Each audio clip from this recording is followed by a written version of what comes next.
A smartphone with a built-in gimbal? When it comes to camera tech, this year's trend has been about pushing the boundaries of zoom, and Vivo's newest smartphone, the X50 Pro, can do that also, from 1x to 60x. But in an effort to redefine smartphone photography, they're changing the way stabilization is done on camera smartphones. And for content creators who rely on gimbals like this one to achieve extra smooth cinematic video, that's a great idea. But does the tech really work? And does the X50 Pro live up to its promises? And is it your gadget match? Hi, I'm Michael Josh, and you're watching Gadget Match. If you're new here, welcome aboard. We're happy to have you. Whether you're a tech geek looking for an in-depth gadget review, or if you're just here looking for help buying a new device, then this is the place for you.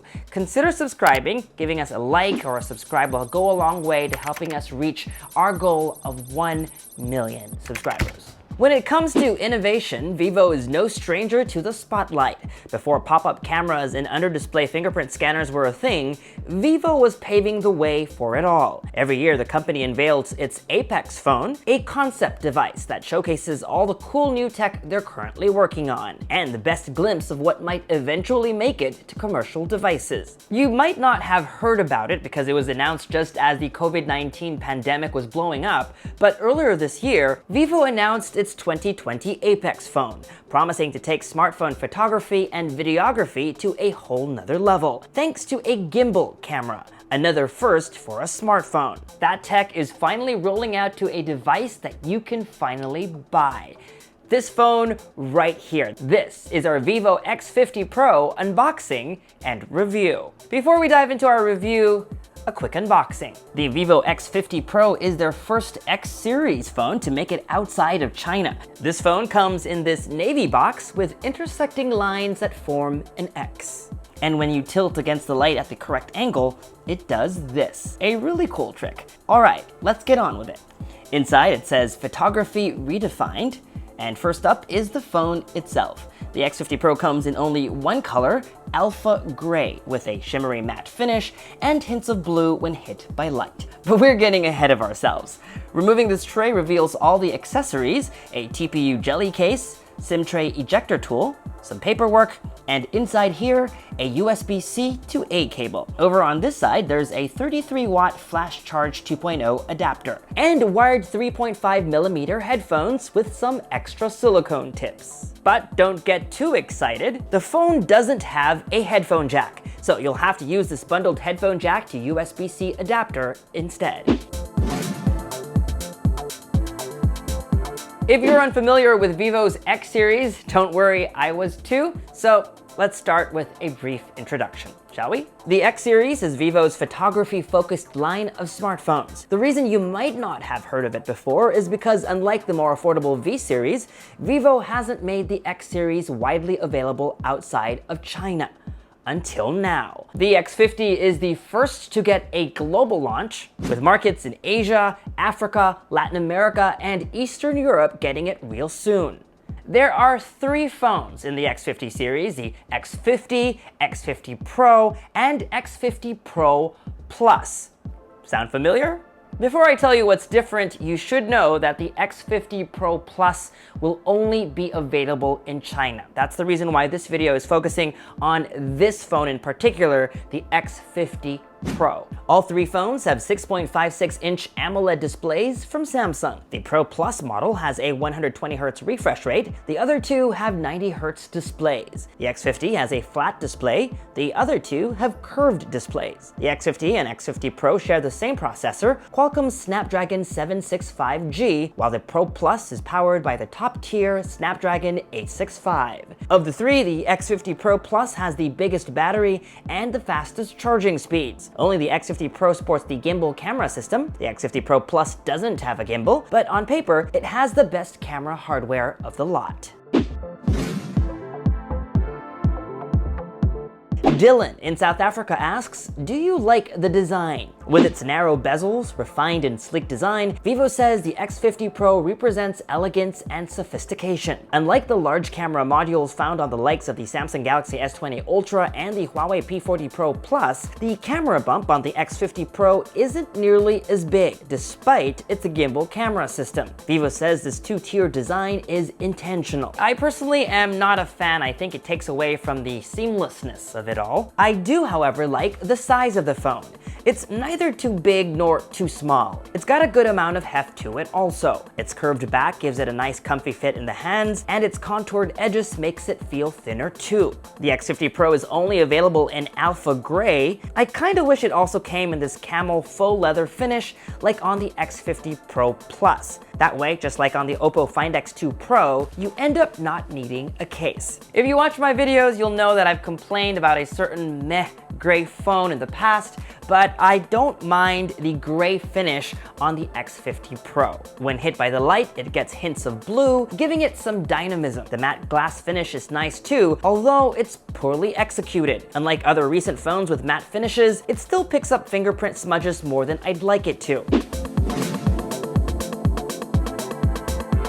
Even if this isn't Vivo's top-of-the-line smartphone, that honor goes to the next, which Vivo says we should watch out for. The X50 Pro is very much a flagship, one of many phones being announced this month featuring Qualcomm's new premium Snapdragon 765G SoC. Don't let the numbers 800 and 700 trick you into thinking that this is a mid-range phone, because it's not, and it's a trend that you're going to see in the coming months. Think of Snapdragon 865 as a processor for pro users who need that extra power and performance for things like gaming and video editing, while 765 is also a powerful processor, giving users their high-end requirements without that extra cost. During the week that I reviewed the phone, the X50 Pro handled everyday tasks like a champ. Games like PUBG ran smooth, and thanks to its 180Hz sampling rate, it in theory should register taps faster. Vivo didn't skimp on the display either. This curved AMOLED screen is beautiful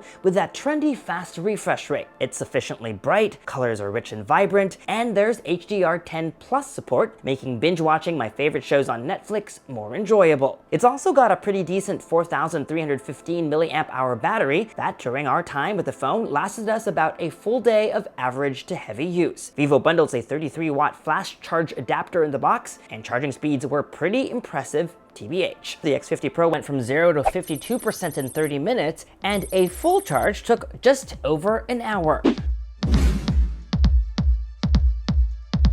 Of course, it being a photography flagship, its ability to take great photos is really where the X50 Pro shines. The phone has 4 rear cameras, an 8-megapixel ultra-wide-angle camera, a 13-megapixel bokeh camera made specifically for shooting portraits, but also measuring depth and for taking 2x zoom shots, an 8-megapixel 5x telephoto that can go up to 60x hyperzoom, and a 48-megapixel main camera with a fast 1.6 aperture and that much-touted gimbal camera system. My buddy David Kogan raises a good point in his video, saying it's refreshing to see 4 actual cameras, meaning there aren't extra cameras that are only there to help you measure depth or color temperature, but you can't really use to take photos with. That's not the case on the X50 Pro, and Vivo deserves credit for not just adding cameras for the sake of saying this phone has a quad camera system. It really does. But does this phone live up to its promise of photography redefined? First, let's see what the cameras can do. Unsurprisingly, the main wide-angle camera does a great job regardless of lighting conditions.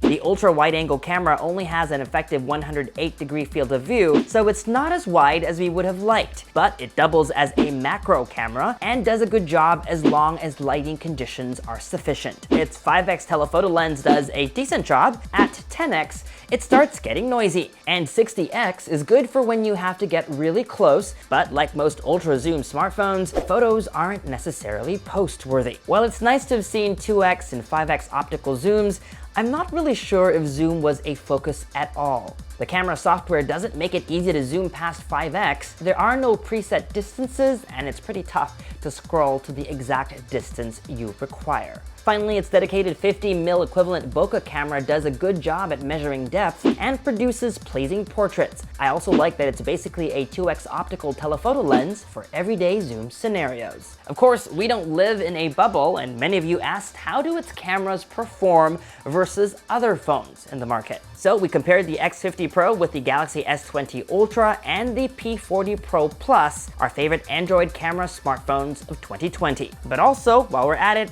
phones that are at least $400 to $500 more expensive. Let's start with this photo taken under the Manhattan Bridge. Notice three things which will remain consistent as we go through these comparisons. 1. All three photos look great and boil down to a matter of preference. 2. The X50 Pro has a tendency to punch up the saturation. 3. The X50 Pro does a good job at HDR, bringing out details hidden in the shadows. A feat matched only by the Huawei P40 Pro Plus, but not the Galaxy S20 Ultra. A lot of you asked for zoom comparisons, so here's the first one at 10x zoom. The P40 Pro Plus with its 10x optical zoom is a clear winner here, while the X50 Pro, while it shares a similar 5x optical telephoto lens with the S20 Ultra, produces a noisier photo. Here's another shot. 5x. Notice HDR on the P40 Pro Plus and the X50 Pro kick in to bring out the details in the car in the foreground. At 10x, again, the P40 Pro Plus captures the most detail, and the X50 Pro lags behind the S20 Ultra. And just for fun, here's a 60x comparison. While all three phones tout being able to zoom further than most, beyond 50x, none of these photos is worth posting to social media. This next shot is meant to show how each phone deals with colors. Again, the X50 Pro pumps up the saturation. It does a better job of managing highlights. See the white brick, a complaint we've had with Huawei phones. This next photo is meant to highlight depth of field. The f1.6 lens on the X50 Pro is very shallow, and like its competitors, its bokeh is nice and creamy. Another example of how the X50 Pro punches up the colors in a photo, all three photos turned out great. Forgive the accidental change in aspect ratio on the S20 Ultra. That was a user error. The sun is starting to set in Dumbo, and this is one of two scenarios where the X50 Pro really excelled. While the photo is softer, it really kicked its HDR skills to high gear, bringing out the most color detail in this scene. And it did equally as good as the P40 Pro in this next photo. Here's a portrait of Chai. Notice the grills underneath the railing. This proves that the X50 Pro's dedicated bokeh camera does its job well. The other two phones struggled, debating whether to blur that part out or not. Here in New York, we've entered phase 3 of the reopening, which allows for outdoor dining. So we took the opportunity to have our first meal out. Night mode is available on all three phones, and all three did a decent job at capturing our meal despite the poor lighting conditions. Don't judge, we were hungry. That said, all three phones did a great job with this portrait of yours truly. Which photo do you like best? Let me know in the comment section below, and while you're at it, let me know your drink of choice and what the reopening situation is like in your respective countries. Finally, and to really drive home the point, at night, where the best camera phones usually set themselves apart, the vivo X50 Pro can hold its own against the very best. This photo was shot using its main wide-angle camera, and this last one was shot using their ultra-wide-angle camera. While all cameras on all three phones support night mode, that extra resolution on the ultra-wide-angle camera of the S20 Ultra goes a long way in capturing more detail, especially in low light. The X50 Pro has a 32 megapixel selfie camera. I like how it's extra wide, so you can fit in more people into a shot, and how the camera app lets you pinch to zoom in on selfie mode. Beauty mode is pretty aggressive though, even if you go in and turn it off. For example, Chai has a rather large mole on her face, but the phone will always edit it out. Hey, don't get me wrong, I'm a fan of a little bit of skin softening, but it would be nice to turn it off if needed, and if it wasn't so aggressive. Otherwise, if you ask me, these selfies turned out looking pretty good, and for most folks, that's really what's important. But what about its headline feature, the revolutionary gimbal-based stabilization system? When it comes to cameras, stabilization is important. It reduces chances of blur when taking photos with lower shutter speeds. It also helps when shooting videos. So even if you shoot a video while walking, stabilization will counteract the normal shake from your bouncing up and down while you walk. You've probably seen professional videographers use something like this. A gimbal, which keeps a camera stabilized even if the person holding it goes up and down, left or right, front and back. That same tech is available on the vivo X50 Pro. How they were able to squeeze it into such a tiny camera module is a feat of engineering. But what does this mean to all of you, and how does it make a difference? In principle, the built-in gimbal should reduce shake and jitter when shooting video, and should do a better job versus other smartphones that rely on optical image stabilization. But as Niraj in Pakistan asks, is the gimbal camera real? So we tried it out. First versus the Samsung Galaxy S20 Ultra, both with the videographer walking and then running. You'll notice the gimbal doesn't make as dramatic a difference as promised, and the video quality on the S20 Ultra is better overall. When you switch to 4K though, the stabilization isn't as effective, as seen in this footage taken versus the iPhone 11 Pro Max. To be honest, I'm pretty disappointed in the results, especially since there's been so much hype about this new tech. In principle, that gimbal system is a hardware revolutionary breakthrough. But having said that, Huawei's P40 Pro Plus, for example, has pretty amazing software-based AI stabilization. Sure, if you nod the phone up and down, there's a noticeable difference, and I'm not saying it doesn't do the job. It does, maybe sometimes even better. But is it good enough to make me want to leave my gimbal at home when I really need those fluidly smooth shots? The answer is no. Software-wise, I do like this guide that appears when you turn on enhanced stabilization. The goal is to keep the dot inside the inner circle. Here's more footage we shot around Brooklyn. Enchanté.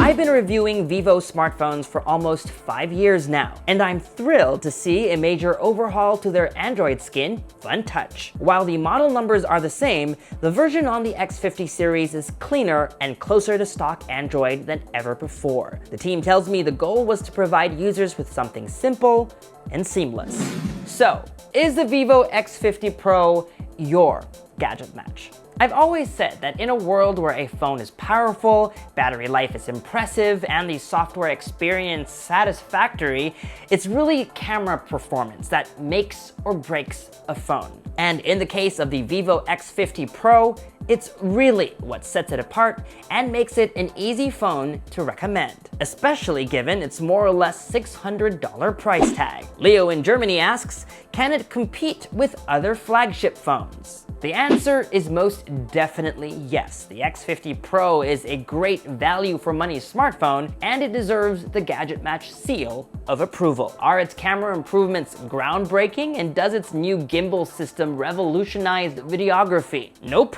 But where it does deserve credit is being able to keep up with the best Android phones in the market today for at least $400 less. As you can tell, I'm really excited that there finally are phones that can deliver a flagship experience without breaking the bank. And it's just a start. There's another Snapdragon 765 phone on the horizon, and I can't wait to tell you about it also. So to make sure you don't miss any of this content, subscribe to our YouTube channel, hit that bell icon so that you get notified as soon as we post that video and many more like it. Follow us on social media for all the behind the scenes fun stuff. And as always, make GadgetMatch.com your daily habit. Until the next video, I'm Michael Josh.